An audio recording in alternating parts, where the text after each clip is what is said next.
How does the decision to adopt internet voting, the mode of adoption, or the timing of the adoption influence turnout?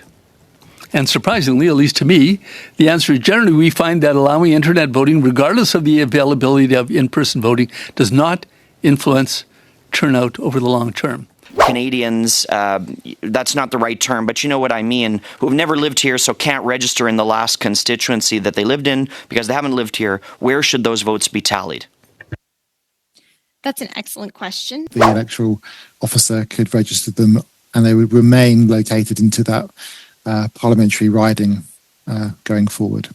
True, where they were last living, but how about if it is somebody who has never lived in the UK? Maybe their parents did or their grandparents. That's a very good question. This guy's garage.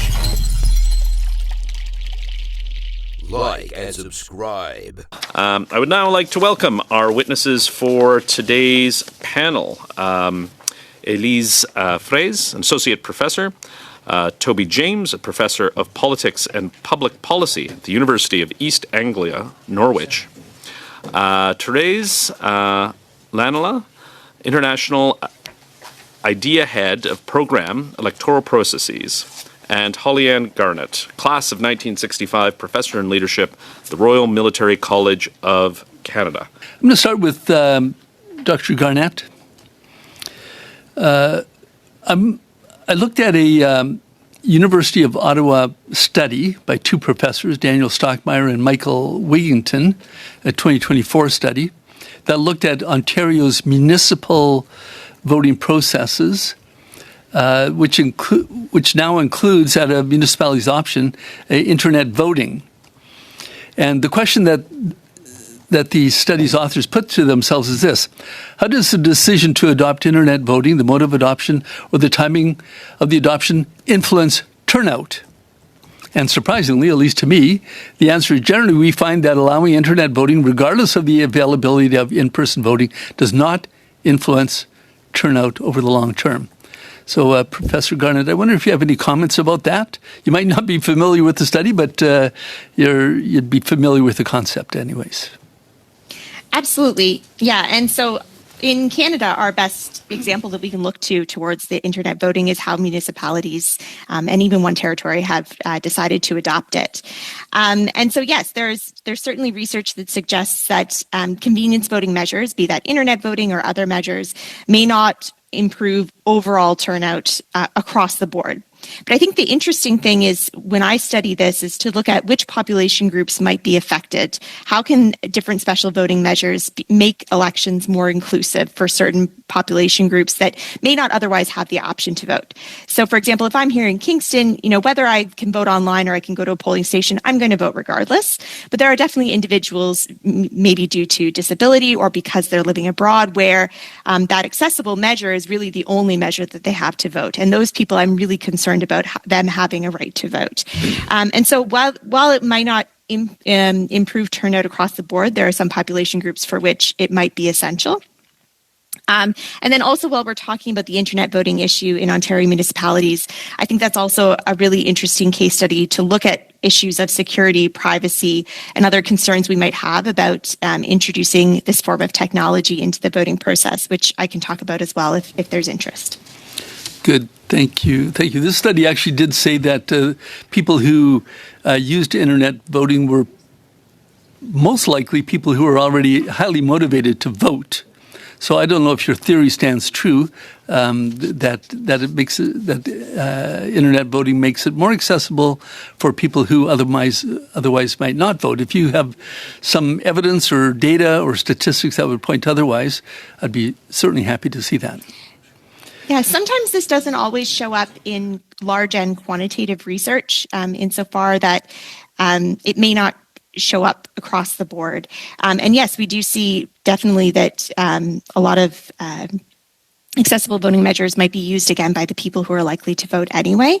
But what I'm always concerned about is, are there certain population groups for which this might be their only option? And even if they don't show up in these larger statistical models, they're still very important voters. But I'll take a look at the study, and hopefully I can take a look from there and see if there's anything else that I can contribute. Yeah, and if you want to give us something in writing, that would be very useful to us.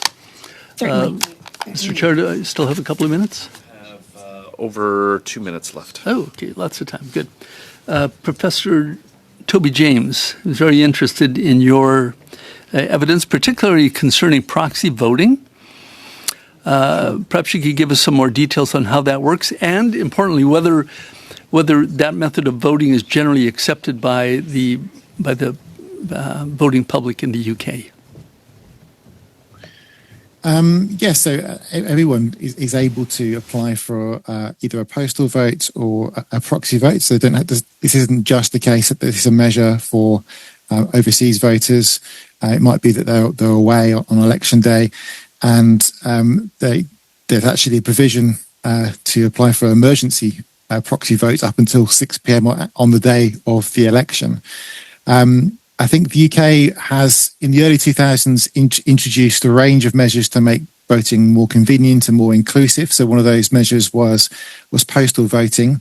I think those experiments took a little bit of time to get right. There were some concerns about electoral fraud, and actually some high-profile cases of electoral fraud relating to postal voting in the early 2000s.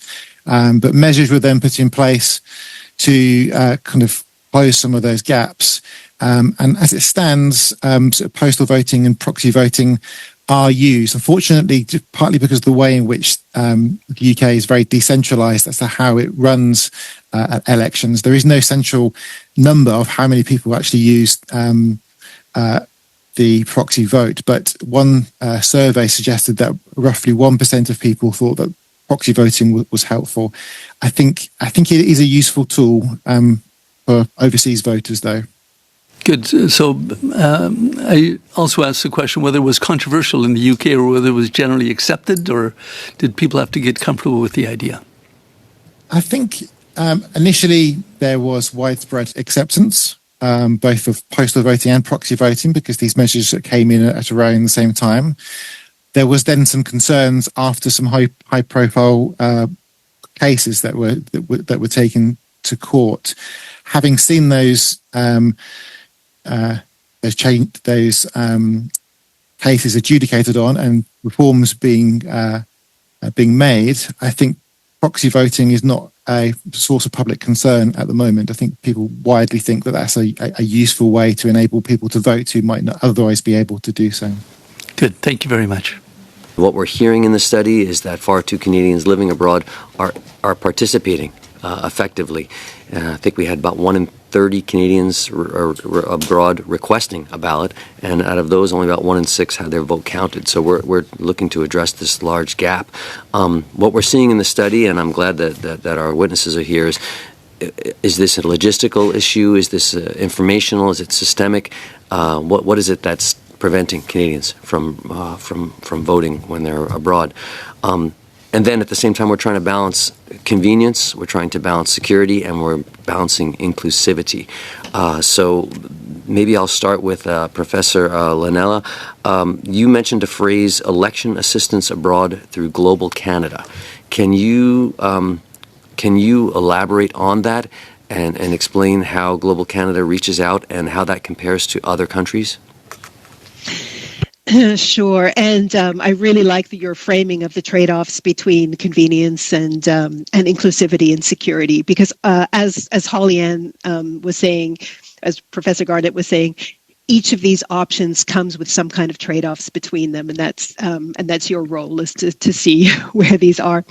Now, Global Affairs, I should say Canada, and through Global Affairs Canada, has been actively involved in elections for maybe 35 years, it's an interesting history that you may not know, that of the Western democracies, it was really Canada, Australia, and India who had strong election commissions before anybody else. Western Europe did not have. Toby can vouch for that. Elise can also vouch for that. There were no independent election commissions here, but Canada had. And so in those early days of democratization, Elections Canada was asked to supply its knowledge and expertise, and has influenced the rise of independent election commissions all over the world. So you can be very, very proud of that heritage. And that, of course, has gone through CETA before and Global Affairs Canada now. So this is assistant to transitioning democracies. But one of the changes that we're seeing, or trends, is that where it used to be transitional countries, as in the global south, that were curious about strengthening their electoral systems, now it is squarely our own democracies in Western Europe and in North America, for example, that are looking to protect and safeguard their own elections. And Canada is part of that journey by, for example, investing in a global, it's being launched at the United Nations as we speak, a global package on protecting elections from harm. And Holly has been part of that journey as well. So this is a global package to protect elections from disinformation, from the harms of climate change and money in politics and so forth. I think it might have been Dr. Garnett that mentioned it, but maybe since I'm talking to you, you can address it. You mentioned, I'm trying to think, mailing in the ballot electronically, but then also mailing it physically. Is that something that some countries are doing as a backup? I'll let Holly answer that one because she said that. Yeah, so there are some American states where there's options, kind of like backups that you can use. So there is a backup form that if you don't get your ballot in time, you can fill out the backup form and send it in.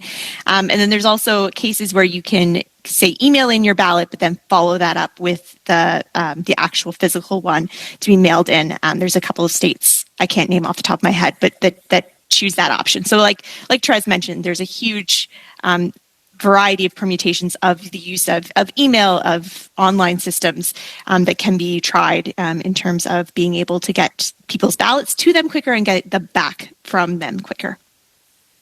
Thank you very much. My first question is to Ms. Lanella. I hope I pronounced that correctly. In Canada, of course, as you know, there is a constitutional separation between federal government responsibilities and provincial government responsibilities. So we're talking a lot about equal representation and decision making at the federal level.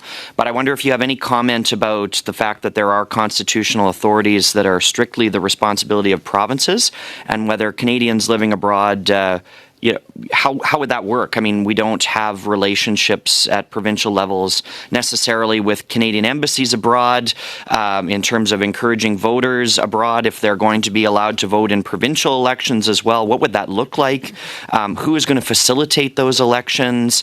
Is it not, if we're talking about equality of representation, is it not also important then that Canadians abroad should be voting in provincial elections as well? And what would that look like?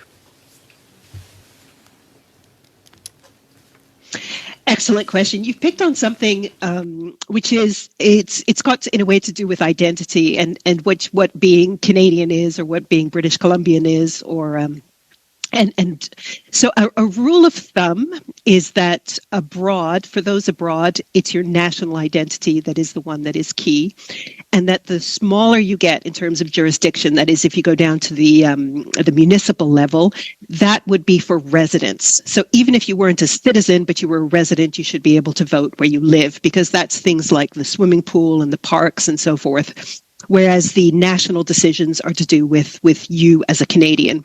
So that tends to be the rule of thumb. Now, the thing is that Canadian provinces are so big that they are almost like some states. So it comes in that gray zone. And so a little bit there, it becomes an identity issue as well. And you can look to the United States, and I think Holly has more examples of that, of if what is allowed, if you're a Californian overseas and so forth, for these provinces that are almost as big as some countries. I want to just give an example of what Elise was saying, and that is in Cape Verde, for example, they see Cape Verde as beyond its geographical boundaries. So this is a kind of a national philosophy. So a Cape Verdean is a Cape Verdean no matter what they are. And so they take out-of-country voting extremely seriously. Whereas other places like India, for example, don't allow voting abroad at all. So it's really to do with identity and where people belong. Thank you for that answer. It's sort of leading me to my next question that goes very well. So the House of Commons just recently, a bill passed there to remove the first-generation limit on citizenship for folks born abroad. I have no doubt that will pass the Senate as well and likely be in effect for the next election. Right now, though, despite that coming, the bill does nothing to address the fact that the Elections Act currently requires voters living abroad to vote in the last constituency that they lived in. But now, when this bill comes into effect, you will have many generations of Canadians eligible to vote here who have never voted in the country or who have never lived in the country, pardon me. So I wonder, Dr. Garnett, maybe first, if you have a recommendation as to how to address that. Where should the votes, obviously we won't have foreign constituencies like France established for the next election, and yet you'll have multi-generation of foreign Canadians, that's not the right term, but you know what I mean, who have never lived here so can't register in the last constituency that they lived in because they haven't lived here. Where should those votes be tallied?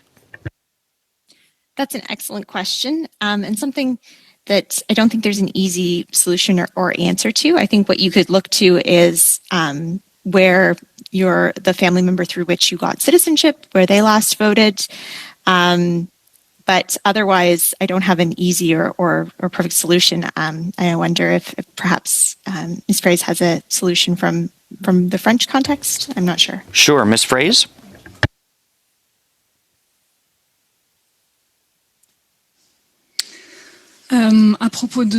Regarding, could you repeat the question?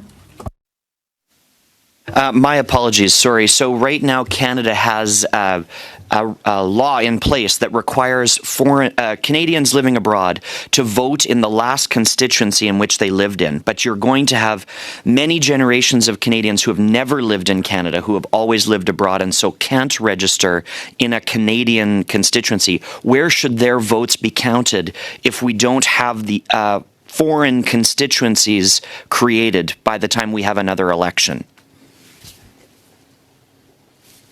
Yes. In France's case, somebody who's never lived in France, once that person has French nationality, can vote and has to be connected to a municipality based on last residence or where the people they are descendants of, parents, grandparents were registered, or a relative of the fourth degree, so a nephew, a cousin, an uncle, or they were registered. And then the electoral list that the spouse is registered on. So it's clear, even if the person has never lived in France, it's possible to vote at the national and local level. There's two sort of separate pieces. One is obstacles to voting. Are there ways to make it more accessible? The other is, the engagement of the community. And let me take first the obstacles. So lots of interesting feedback in terms of different options. The idea of actually taking a fairly restrictive Canadian system right now in terms of mail and having the kit available online, making it much more widely available to vote at consulates and embassies, the proxy voting, which is really interesting, or all the way to electronic voting. If you were advising us about the best way for us to actually try to use simplifying the process to get higher levels of turnout, what would that be? And maybe we could start with Dr. James and then Dr. Lanella and then Dr. Fraise and finally Dr. Garnett. It probably gives me about a minute and a half then. So I think, there are multiple factors that shape voter turnout. So simplified voter registration procedures are important, flexible deadlines are important, the literature says. So in that case, I think that looking seriously at proxy voting, but also electronic voting in the ways that we've heard earlier on from other witnesses is really important. The other thing that should be mentioned there is overseas constituencies. So generally speaking, if you do have an overseas constituency, then turnout is probably going to be higher. It gives a focus for gives a container, if you like, for overseas voters to go into. It gives a meaningful contest, so you have candidates that actually therefore compete for that, and therefore there's an incentive for them to reach out and engage. Some things are going to be very difficult to change. They might be related to people's connections with the country. If someone's recently left Canada, they're going to be very likely to want to vote. If they've not lived there for a long time, it's very it's less likely that they're going to want to vote.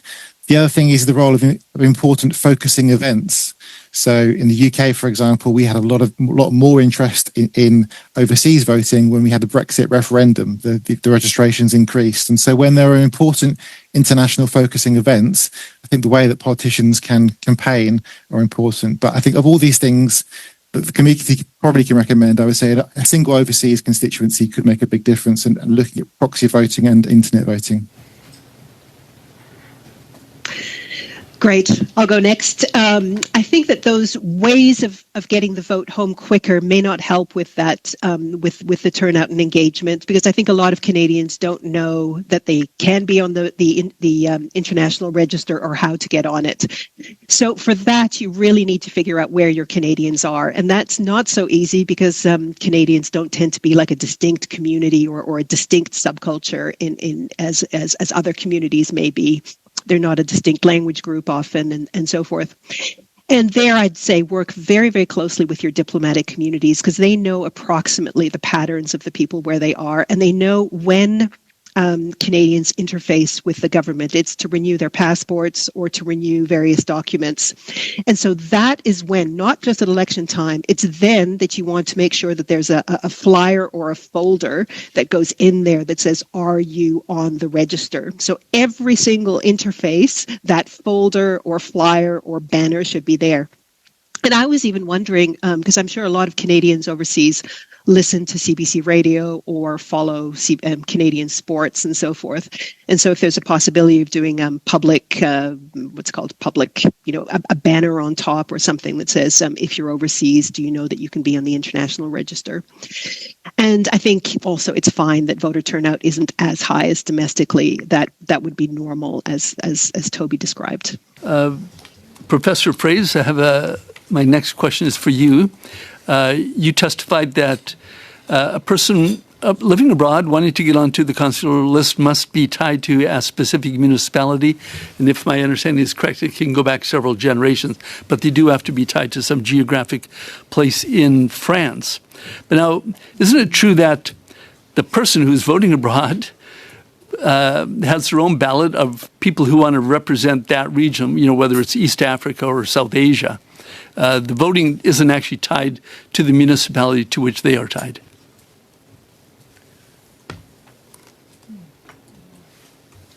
Oui, merci pour votre question. Yes, thank you for the question. I think I've understood it correctly. So there are two possibilities.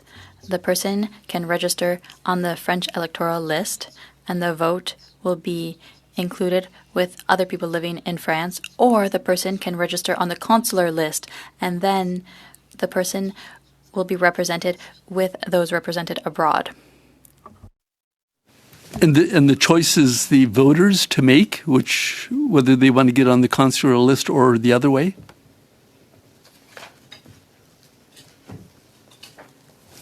Oui, c'est à l'électeur de faire. Yes, the voter chooses, yes. Now, I'm going to ask the same question basically of Dr. James. Canada, I believe, follows Britain's model of representation by region. For example, I'm the member of Parliament for a specific area in British Columbia. I'm a member of a political party, but I represent the people of my region, my district, my electoral district. And I believe that's the same in the UK. So how does a person living abroad who doesn't have a lot of connection to the United Kingdom, how do they get tied to a specific constituency or electoral district? Sure. So it would be the last location in which they were resident when they left the United Kingdom. So wherever that was that they were last living, they would state that postcode so that the electoral officer could register them and they would remain located into that parliamentary riding going forward. True, where they were last living, but how about if it is somebody who has never lived in the UK? Maybe their parents did or their grandparents. That's a very good question. I can happily. I'm not sure the answer immediately, but I can happily locate that and provide that to the committee. Yes, if you could do that, that's pretty critical to the study that we're undertaking. I'm going to pass over the mic to my colleague, Mr. Jackson, for a quick question. Thank you. Also to Professor James, of course, we do follow the Westminster system, and so we have an appointed Senate. You folks have the House of Lords, and so it strikes me that this conversation is about equal representation in the Houses of Parliament that are making decisions. So has the government in the United Kingdom taken any steps to ensure that foreign United Kingdom residents are represented in the House of Lords, and how might that apply to our appointed Senate as well? If we're having this discussion about equal representation, not just in voting, but in the two houses of Parliament that make decisions for all Canadians.